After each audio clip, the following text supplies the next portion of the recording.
Putaran kedua, babak 16 besar dalam rangka HUT Pemuda Mautulang Selasa 22 Februari 2022, di lapangan bola kaki Mautulang. Pertemuan ini antara Better FC versus Laskar Pocut Baren dari Kecamatan Sungai Mas.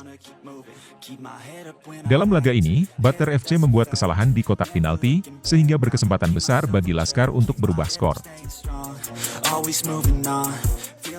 Akhirnya tim Laskar ini bisa berubah kedudukan skor 1-0 dalam Open Turnamen HUT Pemuda Mautulang.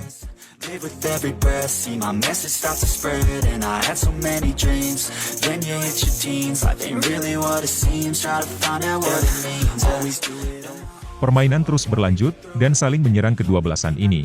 Setelah gol 1-0, nampaknya Better FC sedikit berubah permainannya. Terlihat patah semangat dan kurang percaya diri. Hal ini berkesempatan besar dari Laskar Pocut Baren untuk menyerang habis-habisan. Di menit 54 tim dari Laskar bisa mencetak gol lagi, sehingga skor 2-0. Terlihat di lapangan turut hadir Zulkifli Andi Govi, atau lebih dikenal Dekjol.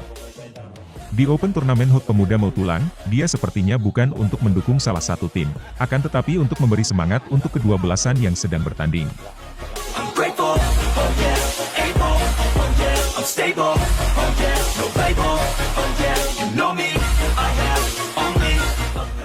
Tim Better FC di menit-menit akhir terlihat permainannya mulai bersemangat, dan banyak menyerang, akan tetapi masih belum bisa mengubah kedudukan skor. Tim Better harus menerima kekalahan 3-0, sehingga gagal masuk ke babak 8 besar. Di Open Turnamen HUT Pemuda Mautulang, Better FC terlihat kewalahan lantaran tim dari Laskar membentengi dengan ketat, sehingga sulit bagi Better untuk meloloskan bola, akan tetapi masih berupaya keras bagi Better FC untuk menyeimbangkan skor. So I gotta get through it, and the only thing I know is to love what I'm doing. Never give up, never slow, till I finally prove it. Never listen to the no's, I just wanna keep moving. Yeah, I put out all this art, it's my only medicine. Yeah, everything I do, I'm just being genuine. Yeah, I'm sick of being screwed, feel my own adrenaline. Yeah, I do just what I do, and I hope. Wasit meniup peluit panjang, menandakan permainan berakhir. Tim Laskar Pocut Baren dari Sungai Mas, lolos ke babak 8 besar di Open Turnamen HUT Pemuda Mautulang tahun 2022.